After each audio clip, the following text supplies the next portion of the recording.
Lagi nating paalala sa ating mga kapatid ang pagsunod sa batas trapiko at pagdaan sa mga tamang tawiran.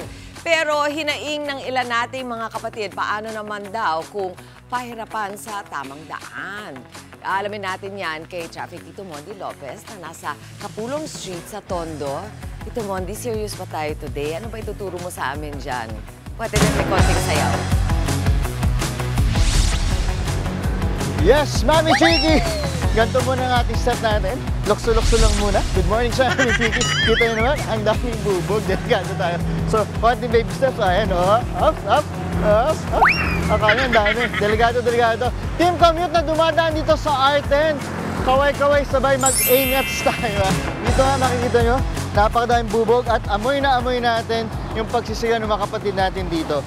Actually, kanina pa kami dito, medyo masakit siya nga sa dibdib kasi parang sabi nga ng ibang mga netizens natin, ibang mga residente na kausap, yung parang may mga nagsisiga na tingga rito. Kaya kita nyo naman, pit muna tayo sa dingding, di ba?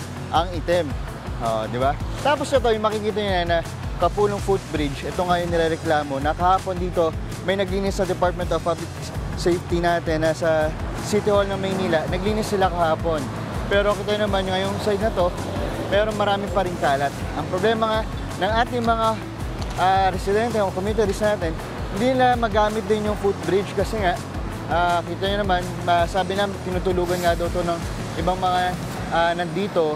Tapos, sa kabilang side may hara, kaya mamaya susubukan natin yan.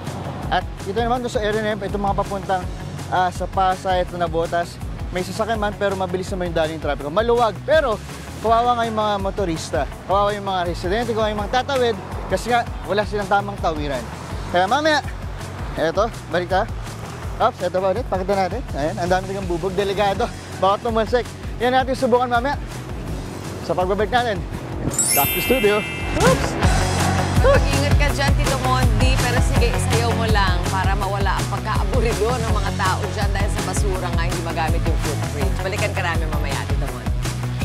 Balikan at commute-stahin naman natin ang mga kapatid nating dumadaan dyan sa Kapulong Footbridge sa Tondo, Manila. Ito na ulit ang ating dancing traffic, Tito Mondi. Tito Mondi, marami na bang mga biyahero dyan? At ikaw ay sumasayaw paakyat dyan sa footbridge. Nag-clear na ba, Tito Mons? Game na po tayo, game na.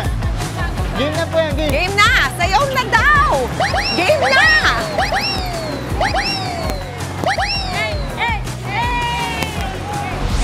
Yes, eto na nga. Mami Chiki, di nyo kami makita pero ang dami namin. Team commute, kaway-kaway, sabay!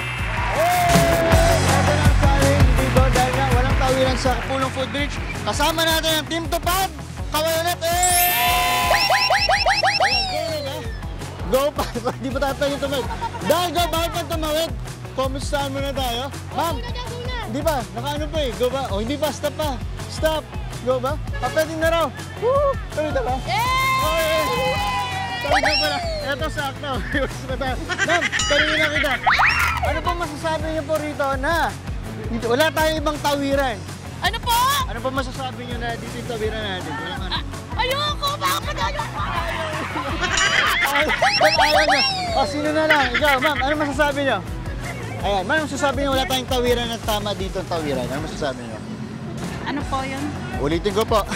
Ano po masasabi niyo na walang tawiran po tayo dito na malinaw? Kasi itong Kapulong Footbridge sarado po. Delikado po para po sa mga bata ng mga nag-aaral sa Amado. Dahil marami na rin po dyan na didiskrasya po ng mga Meron na rin po. Kailangan po sana po na maayos po ang overpass para po sa mga estudyante po. At para po sa mga naglilinis din po, ano? Opo, katulad po namin naglinis. Okay, maraming salamat po. Ito naman, kumusta naman po natin. Thank you po. Ma'am, ikaw naman. Ma'am, ano masasabi niyo? Ang hirap tumawid kanina, di ba? Ano pong mapapayo niyo po sa ano natin? Manawagan po tayo. Sa mga tumatawid, sana lagi po kayo nag-iingat at laging tinitignan yung ano ng mga stoplight. Diba? Tingin sa kaliwa, tingin sa kanan. Opo. Maraming pong salamat. Ang pinakatanong ko, kaninong walis to? Kaninong walis? Sino walang walis? Ayun pala. Sa inyo pala. Dahil may walis kayo, ma'am, bunot kayo rito. Bunot, bunot. Pakita nyo. May 50 pesos. Ari-ari tayo. Okay. Yan muna natin mga ninjae. Back to studio. Maraming salamat sa iyo, Tito Mondi, sa iyong mga bagong kapaska. barkada dyan. Ibalik mo ang walis sa may walis, ha? Mga kapatid, Mondi Lopez po, manatiling updated sa lagay ng trapiko sa mga pinakaabalang kalsada sa Metro Manila. Mag-follow at subscribe na sa social media pages ng News 5.